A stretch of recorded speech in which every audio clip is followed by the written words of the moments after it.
Ele a humilhou por ser pobre, até ela reaparecer quase irreconhecível.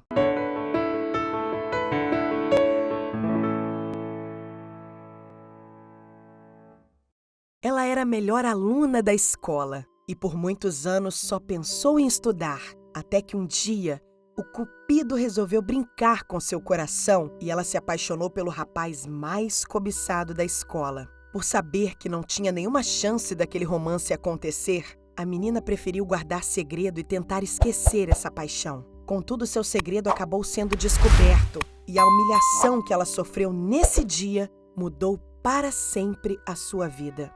Inês era uma tímida jovem que não se apegava muito com a aparência. Filha de uma religiosa que condenava as maquiagens e as roupas das jovens, a menina acabou crescendo sem qualquer pingo de vaidade ou vontade de ser como as outras meninas. Enquanto as garotas da sala adoravam falar sobre os rapazes e sobre assuntos que não eram de seu interesse, como moda, novela e revistas de fofoca, Inês era fascinada por livros e pelo cheiro característico de uma biblioteca. Aos 13 anos, ganhou o apelido de Traça, já que os meninos diziam em tom de deboche que ela comia as páginas dos livros que carregava para cima e para baixo, além de zombarem do seu jeito de andar e sua postura desajeitada. Sempre que era confrontada com uma dessas brincadeiras, Inês se sentia completamente encurralada e não sabia como reagir diante de tantas ofensas, se tornando assim o alvo preferido dos garotos maldosos e das meninas populares que gostavam de inventar novos apelidos por causa da sua forma de ser e estar. Apesar de triste com a realidade, Inês acabou se acostumando com essa tortura que havia se tornado o ambiente escolar. E por fazer poucos amigos, ela acabou se tornando uma pessoa cada vez mais introvertida e de pouca interação social. Em contrapartida, quando o assunto era inteligência, Inês se destacava muito naturalmente diante de todos. Não havia matéria em que ela não fosse a primeira da turma e por muitas e muitas vezes acabou representando a escola em provas de desempenho ou Olimpíadas escolares. Apesar de todo esse sucesso estudantil, Inês sentia-se estranha por ser tão diferente das outras meninas. No ensino médio, todas as garotas que conhecia já tinham namorado pelo menos alguma vez na vida e sempre estavam tão preocupadas em ficarem mais bonitas que ela começou a se olhar no espelho e se perguntar se havia algo de errado com sua aparência.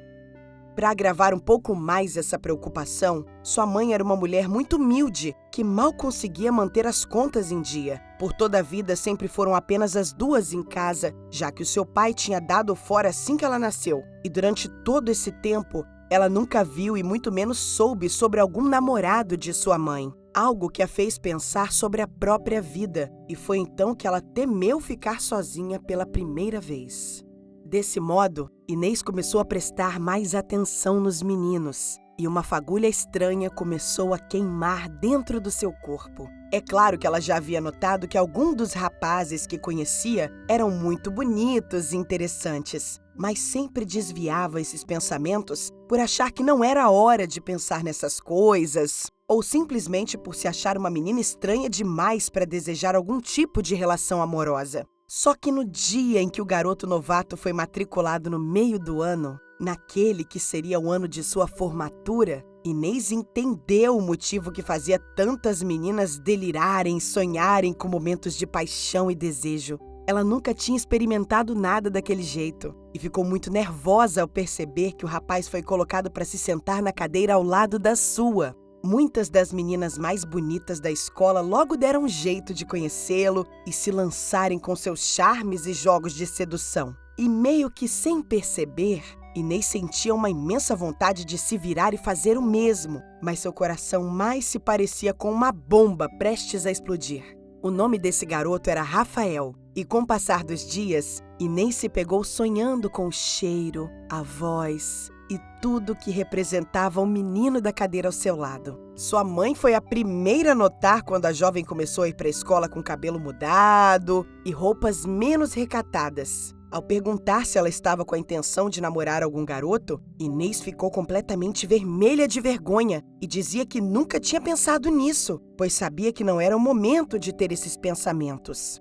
Mesmo próximo ao seu aniversário de 18 anos, A mãe de Inês achava um completo absurdo ela querer se envolver em romances sem futuro, ainda mais que ela mesma tinha engravidado de Inês por ter passado pela mesma situação, apaixonar-se por um rapaz de sua escola. E agora elas estavam ali, em uma casa de tábua, e tendo apenas uma a outra. Mas Inês estava escondendo um grande segredo. Por mais que ela estivesse louca para conversar com sua mãe sobre o rapaz da escola que estava tirando seu sono, ela sabia que esse tipo de conversa só traria repreensão e lições que ela não estava nem um pouco a fim de escutar. Por isso, ela tratou de comprar um diário, onde começou a desabafar com uma caneta tudo o que se passava em sua mente e no seu coração. Ela agora não conseguia pensar em outra coisa que não fosse a sua fantasia com Rafael. Em sonhos mais íntimos, eles se casavam e tinham lindos filhos. Se formavam juntos em uma faculdade importante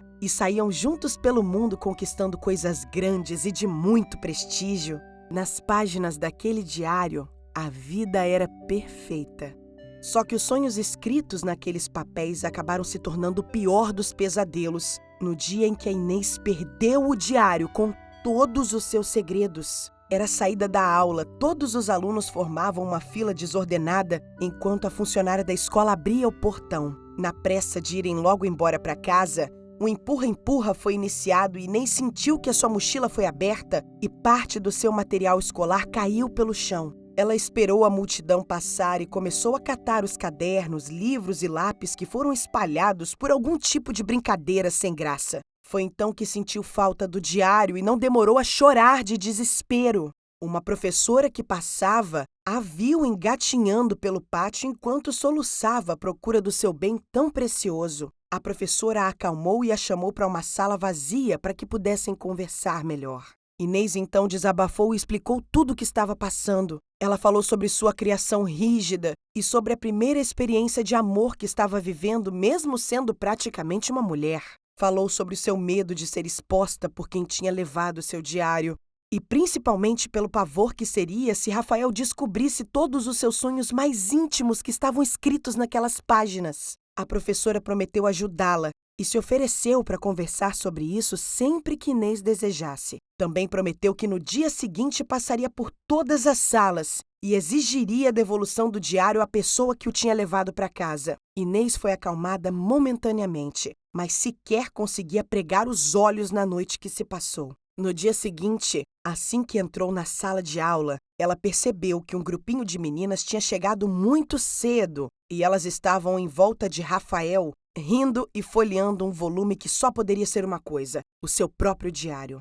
Inês correu em disparada na direção das garotas que recitavam suas poesias e liam em alto e bom som todos os seus segredos sobre a paixão que nutria por Rafael. O garoto simplesmente ria e zombava da situação enquanto as meninas jogavam o diário de um lado para o outro. Nada poderia ser mais humilhante para Inês do que uma situação como aquela. Para piorar, de dentro do diário caiu uma fotografia onde mostrava Inês e sua mãe sentadas no interior da sua casa de madeira. Ninguém nunca soubera onde ela morava e agora todos sabiam que, além de estranha, ela era uma menina muito pobre. Só depois que a professora surgiu e parou com aquela macabra brincadeira, Inês agarrou seu diário e sua foto como se fossem verdadeiros tesouros e saiu correndo da escola com a intenção de nunca mais voltar. E foi justamente isso que aconteceu. Pelo resto do ano, ninguém mais teve notícias sobre a menina que era chamada de traça de biblioteca, exceto alguns professores que lamentaram o fato de sua melhor aluna estar se formando em outra escola e garantindo o primeiro lugar geral no vestibular daquele ano na cidade. O tempo passou e aquela cena de humilhação nunca mais saiu da cabeça de Inês. Ela se formou em uma faculdade de farmácia e se tornou uma respeitada boticária, criando novas fragrâncias de perfume que presenteou e vendeu para diversas marcas importantes. Com o tempo e o dinheiro que melhorou muito suas condições, Inês comprou uma nova casa para sua mãe e passou a cuidar de si mesma. Ela descobriu toda a beleza que havia escondida em sua aparência natural. Agora, com os cuidados que teve com a pele, cabelo, unhas e dentes, era como se uma pedra bruta e preciosa tivesse sido lapidada por mãos habilidosas que a transformaram em uma verdadeira joia. Certo dia, Enquanto bebia com algumas amigas em um bar, um homem enviou um drink para sua mesa e junto dele um bilhete dizendo que queria conhecê-la, pois ele mesmo dizia que Inês era a mais bela mulher que já tinha visto em toda a sua vida. Quando estava prestes a recusar o drink, Inês reconheceu que o sujeito era Rafael, o seu antigo e traumatizante amor de escola. Ela aceitou a bebida e o convite para ir até a mesa dele. Ela se sentou e se apresentou com um nome falso, enquanto dava corda para que o rapaz se vangloriasse por ser um homem rico e muito bem-sucedido. Ele estava acompanhado de outros 2 rapazes, a quem parecia estar muito empenhado em deixar impressionados. Inês logo percebeu que aquela era uma mesa de negócios e que Rafael, acostumado com tantas conquistas, queria exibir-se e mostrar o seu poder de sedução. Ela foi dando corda e fingindo cair em sua lábia, até que, por fim, virou-se para ele e perguntou: "Você realmente não sabe quem sou eu, não é mesmo?" Rafael franziu os olhos e ficou tentando se lembrar, até que sua ficha caiu e ele percebeu que a deslumbrante mulher em sua mesa era traça de biblioteca. Certamente o seu ego ficou ainda mais inflado, pois ele pensava que seria ainda mais fácil conquistá-la por causa da paixão que nem sentia por ele no passado. Após o fim da conversa, Rafael tentou beijá-la e Inês fingiu que cederia. Quando seus lábios estavam bem próximos, ela pegou o drink que ele mesmo tinha oferecido e jogou diretamente na cara do sujeito. "Isso é pelo que me fez, por toda a mesquinharia e falta de caráter que sempre demonstrou. Se acha que é capaz de conquistar uma mulher como eu, engana-se, pois eu sou muita areia pro seu pobre caminhãozinho."